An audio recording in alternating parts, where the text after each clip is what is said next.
السلام عليكم، اهلا بيكم في فيديو جديد. فيديو النهارده سهل وبسيط جدا وكمان اقتصادي وكمان خفيف جدا على المعده، يعني خفيف على الجيب وخفيف على المعده. زي ما انت شايفه كده هنعمل اجنحه الدجاج بالبطاطس، وكمان هنعمل معاها البتنجان المخلل الخطير ده. زي ما انتم شايفين كده عملنا كمان حبه رز، يعني اكله اقتصاديه من الاخر. يلا بقى نسمي الله ونشوف الطريقه والمقادير. معانا هنا شويه من ميه البصل، دول انا كنت شايلاهم في الفريزر طلعتهم.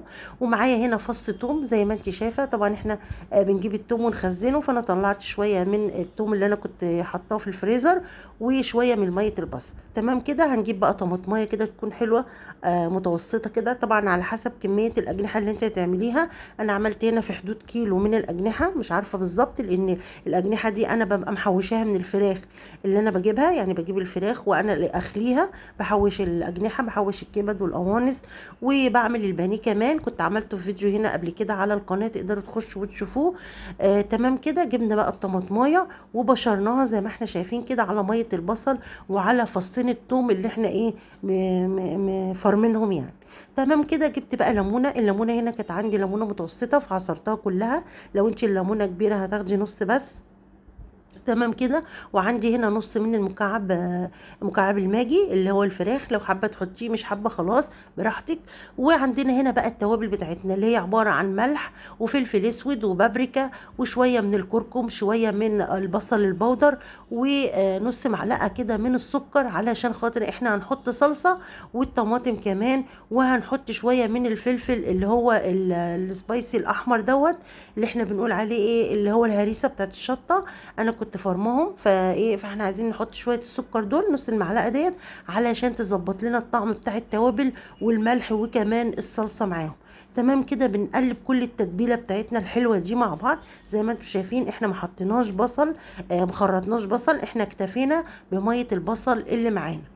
تمام كده هنقلب كل التتبيله الحلوه دي بتاعتنا. وطبعا احنا الاجنحه بتاعتنا غسلينها كويس قوي، حطيناها في ميه وفيها ملح وليمون، وسبناها تتنقع كده قد نص ساعه، وبعد كده مسكناها شطفناها واحد واحد كده، جناح جناح، واتاكدنا ان ما فيهاش اي حاجه، وسبناها في المصفى بتاعتنا تتصفى عبال ما نعمل التتبيله بتاعتنا، وكمان نقشر البطاطس بتاعتنا ونقطعها. انا هنا البطاطس مقطعاها مكعبات، علشان زي ما انتم عارفين ان الاجنحه ما بتاخدش وقت في الفرن، او يعني ما بتاخدش وقت في السوا. فانا قطعت البطاطس زي ما انتم شايفين كده، ده حوالي نص كيلو او اكتر شويه. ومسكتهم كده، قشرتهم وغسلتهم وقطعتهم مكعبات. هبتدي احط البطاطس الاول في التتبيله واتبلها كده واقلبها في التتبيله الحلوه بتاعتي اللي انا عاملاها ديت، علشان بقى افرشها في الصينيه بتاعتي. وبعد كده اللي يتبقى من التتبيله هتبل بيه الاجنحه بتاعتي، وابتدي ارصها من فوق البطاطس. زي ما انتم شايفين كده ابتدي امسك كده البطاطس اقلبها كويس قوي قوي في التتبيله عشان تتشرب منها. وطبعا عايزه اقول لك لو انت حابه تتبلي البطاطس والاجنحه كده مع بعض وتسيبيهم نص ساعه ساعه في التتبيله دي، يبقى احسن طبعا. بس انا كنت مستعجله خلاص، كان ازف بيا الوقت يعني وقت الغدا، فرحت ايه عملتها على طول. عايزه اقول لك ان الاكله دي ما خدتش معايا بالظبط ساعه، ساعه ونص. كل الاكله البطاطس بالاجنحه بعد ما تبلتها وظبطتها وحطيتها في الصينيه دخلتها الفرن، وحطيت الرز على النار وخللت البتنجان. يعني كل الموضوع كله ما خدش معايا ساعه، ساعه ونص، والغدا كان جاهز. تمام كده ادينا حطينا بقى البطاطس، خدناها في التتبيله شويه وحطيناها في الصينيه بتاعتنا، وبدانا نجيب بقى الاجنحه بتاعتنا اللي احنا غسلناها زي ما قلت لك، وبتحطيها في المصفى لحد ما تصفى خالص من الميه بتاعتها. لازم تصفي اي فراخ انت هتكوني تعمليها، اجنحه او بانيه او اي حاجه، او حتى لو هتعملي فرخه كامله، لازم قبل التتبيله لازم تكوني مصفياها من الميه بتاعتها، علشان الفراخ تاخد من التتبيله اللي انت هتحطيها فيها، لازم تتشرب منها، فلازم تكون مصفيه الميه بتاعتها عشان تشرب التتبيله بتاعتك. تمام كده خدنا بقى الاجنحه وتبلناها وبدأنا نرصها فوق البطاطس بتاعتنا. عندك بعد كده بقى حاجتين، يا اما تحطي معلقه سمنه زي ما انا حطيتها كده من فوق الوش، او تحطي معلقتين من الزيت براحتك بقى اللي انت حباه. انا حطيت فوق الوش معلقتين سمنه كده، ظبطت بيهم الدهون بتاعه الاجنحه. طبعا احنا عارفين الاجنحه ما بيبقاش فيها دهون، يعني هي لو فراخ مثلا ممكن ما نحطش ونستعيد بقى بالدهون اللي هتنزل من الفرخه دي على البطاطس، فخلاص نكتفي، ممكن ما نحطش لا سمنه ولا زيت. لكن بما ان الفراخ الاجنحه ما فيهاش اي دهون خالص، فممكن نحط معلقتين من الزيت او معلقتين من السمنه زي ما انا هحط كده، ونبتدي بقى نرصهم الرصه الحلوه دي. وانا حطيت معلقتين السمنه من فوق الوش، وبدات بقى ايه اغطيها بورق من الفويل، وهحطها في الفرن زي ما انت شايفه كده. باخد بقى كل حاجه موجوده في الطبق بتاعي او البوله بتاعتي وانزل بيها، ما برميش اي حاجه، بستفيد بكل حاجه من التتبيله. وابتدي ارص الاجنحه بتاعتي كده، واظبط التتبيله على الصينيه بتاعتي كلها على البطاطس والاجنحه، واظبطها تمام التمام كده. وهبتدي بقى اجيب ورقه الفويل بتاعتي واغطي بيها الصينيه بتاعتي قبل ما ادخلها الفرن. عايزه اقول لك بقى ان الصينيه كلها على بعضها ما بتاخدش بالظبط ساعه جوه الفرن.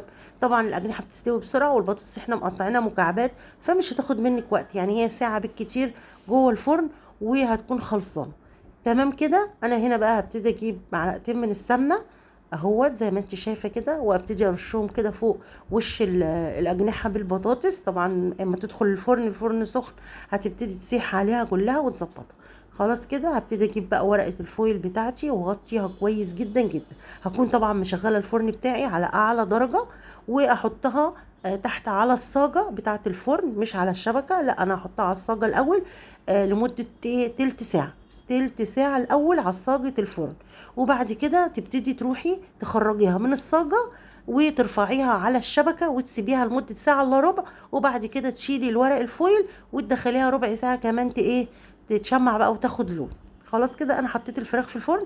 عبال بقى ما الفراخ تستوي هنعمل بقى شويه البتنجان المخلل بتوعنا دوت، عشان الاكله بتاعتنا تبقى ايه جميله كده ومميزه. وطبعا انتوا عارفين الجو حر، فاحنا بنحب الحاجات المخلله عشان تفتح نفسنا. انا هنا حطيت في السلطانيه الصغيره دي حطيت توم، وحطيت كزبره وكمون وملح وفلفل، لا وملح وشطه وبابريكا، وعصرت ليمون وبشرت طماطمايه وبشرت جزرايه صغيره زي ما انتم شايفين كده. يبقى احنا حاطين خل وملح وكمون وكزبره وليمون وتوم، وعصرنا عليهم ليمون وحطينا شويه الخل زي ما انا قلت كده. تمام كده قلبنا كل التتبيله. عايزه اقول لك ليه بقى السكر، ليه حطينا السكر. السكر بيظبط الطعم التتبيله بتاعت البتنجان المخلل، عشان تبقي عارفه، عشان يبقى البتنجان بتاعك مميز وطعمه حلو. حطي نص معلقه صغيره من السكر مع تتبيله البتنجان، هتخليه طعمه روعه وتظبط لك الطعم بتاع التتبيله جدا جدا. جربي كده وبقولي لي في التعليقات رايك ايه. تمام كده. خلاص كده خدت بقى الخلطه بتاعتي وبدات احشي البتنجان بتاعي. البتنجان دوت انا جبته وغسلته وقطعت الحته اللي هي بتبقى الخضره اللي فوق ديت، وشقيته كده شقه، وبدات اقليه في الزيت. وبعد كده طلعته في المصفى بتاعتي لحد ما اتصفى خالص، وكنت قاليه معاه كمان قرنين من الفلفل الحامي. وبدات بقى بعد ما برد خالص عملت الخلطه كده زي ما انتم شايفين، وبدات احشي الايه البتنجان بتاعي، وكمان بحشي الفلفل علشان يبقى الفلفل كده متبل وفي شويه من التتبيله اللي هي بقى فيها خل وليمون ومتظبطه دي، هتخلي كمان الفلفل له طعم حلو قوي. للي بيحب الفلفل السبايسي وياكله هيبقى متملح وجميل كده زيه زي البتنجان بالظبط. جربي كده وشوفي وقولي لي رايك ايه في التعليقات لما تجربي التتبيله بتاعتي بالطريقه دي، او البتنجان المخلل بتاعي بالطريقه دي زي ما انت شايفه كده.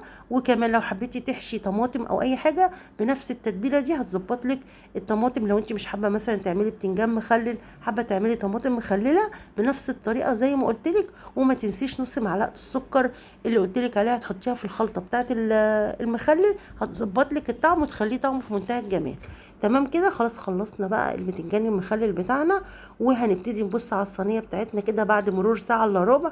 اول ما نحس ان هي خلاص بقى كده استوت، هنبتدي بقى نشيلها، او نشيل يعني ورق الفويل من عليها عشان ندخلها الفرن تاخد وش كده ولون. اهي خلاص كده بعد مرور ساعه الا ربع. طبعا اول تلت ساعه احنا بنحطها على الصاجه من تحت، بعد تلت ساعه بنبتدي نشيلها نحطها فوق على الشبكة ونسيبها يعني ساعة الا ربع بالتلت ساعة اللي احنا حطيناها تحت الاول. خلاص كده. ونبتدي بقى نشيل ورق الفويل من عليها ونبتدي ندخلها تاني الفرن. لو حابة بقى تولعي عليها الشواية بس اوكي، مش حابة وهتسيبيها في الفرن مش هتاخد معاكي بالظبط 10 دقايق وتخرج معانا بالشكل الجميل اللي انت شايفاه ده. وطعمها في منتهى الجمال، والبطاطس مستويه ودايبه جدا والاجنحه كمان مستويه وطعمها في منتهى الجمال. تعملي بقى معاها رز ابيض، رز بالشعريه زي ما انت عايزه. انا هنا حطيت دي بوله من رز، انا عامله رز بالشعريه وحطيتها كده في البوله وهبتدي بقى اغرف. للي حابب بقى الاجنحه والبطاطس ومعاهم البتنجان المخلل. اكله سهله جدا واقتصاديه وجميله جدا وتتعمل بمنتهى السهوله والسرعه ومش هتاخد منك وقت خالص، وكمان خفيفه علينا. انتوا عارفين الجو حر وطبعا احنا عايزين حاجات خفيفه وسريعه، ما تتعبناش ولا نتعب ولا نتحر من وقفه المطبخ. زي ما انتوا شايفين الطبق شكله جميل جدا وكمان طعمه جميل جدا. ولو اول مره تشوفيني ما تنسيش تشتركي في القناه وتحطي لايك للفيديو. واتمنى يا رب كل اللي انا بقدمه يكون بيعجبكم. وما تنسوش تكتبوا لي في التعليقات رايكم ايه في الوصفه، حلوه ولا لا، عجبتكم ولا لا. واشوفكم على خير ان شاء الله في فيديوهات جايه كتير. مع السلامه.